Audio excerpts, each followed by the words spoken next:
talking of fundraising, volunteers campaigning to save a unique railway viaduct on the Nottinghamshire-Derbyshire border have nearly reached their target.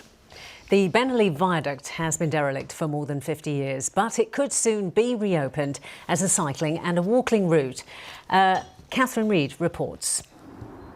It is one of only 2 wrought iron viaducts still standing in the UK.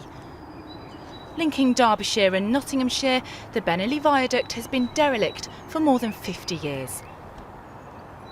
But it could soon be reopened to the public, thanks to a group of volunteers who have campaigned to save it. First built in 1877, the viaduct helped exploit the nearby coalfields. This grainy colour footage is thought to have been taken in the 1960s. It's an incredibly rare piece of archive, capturing a goods train travelling across the viaduct.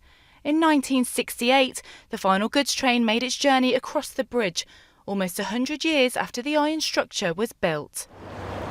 And the passing of that final train marked the beginning of the viaduct's deterioration, something that has taken volunteers months to put right. There's been 50 years worth of vegetation that have completely dominated the viaduct underneath, and it was literally like a jungle. Yeah, I mean, it took us about 6 months to get through to the other side, but we've cleared a lot of that vegetation now so that the engineers can inspect the structure, they can inspect the pier bases. The Bennerley Viaduct is a distant relative of the Eiffel Tower. It's 1,452 feet long and was constructed using the same material and technique as the Paris landmark, which is 1,063 feet tall. Bennerley's architects were looking to avoid problems of mining substance and keen to find a lightweight alternative to a brick bridge. The viaduct was modelled on one designed by Gustave Eiffel, who 10 years later would build the famous French Tower. And it's this history that the volunteers are trying to keep alive. So today they were hard at work again. We've just been clearing around the base of the piers because of the accumulation of soil and vegetation that grows, which actually impacts on the brickwork, so to keep the integrity. If we keep it nice and clear, then people will see that it's being kept clear and maybe they'll think the same way as well. All of us are very passionate to see this old lady brought back into use. We've all got different capabilities, but as you've seen today, I might be hobbling around at present, but I can still help and do things. The Bennerley Viaduct should have been demolished years ago. It's only thanks to its iron structure that it's still here. The first attempt to demolish it, apparently the tender prices came back too high, and that saved it.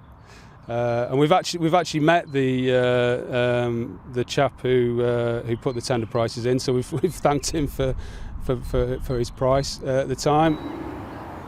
The volunteers still have a lot of fundraising to do, but they're hoping it won't be too long until this project gets off the ground. Catherine Reid, ITV News, on the Derbyshire-Nottinghamshire border. And for more on this, we can now join Catherine, who's live for us near the viaduct at Orsworth near Ilkeston. And Catherine, it is a very impressive structure, but by golly, the volunteers have got the work cut out, haven't they? That's absolutely right, Bob, and there is a tremendous amount of work to be done, and we can see why. If you take a look up, it's more than 60 feet tall and 1,000 feet long. But just to give you a bit of context as to where we are, right here I'm in Derbyshire, but if you take a look across the river, that there is Nottinghamshire. And when the viaduct was first built, it helped connect those 2 counties, and we can actually take a look at some pictures from Historic England now as to what it looked like when it was first built. Well, joining me now for a bit more on this is Kieran from the Friends of Bennerley Viaduct. And Kieran, what exactly needs to be done to make this viaduct suitable for people once again? A lot of work needs doing. We need to repair all the brick pier bases. It's in good condition, the metal work, but some of the ironwork needs repairing. We need a ramp from the Erewash Canal up on top of the viaduct. We need a new deck for the whole length of the viaduct. We need steps down the far side. A lot of work needs doing. A lot of work indeed, and just very quickly, it's presumably going to cost a lot of money as well. It will. This stage of the project is going to cost something like £700,000, but we've already received about £500,000 and we feel really confident that we'll get the remaining sum. Thanks ever so much. Thank you.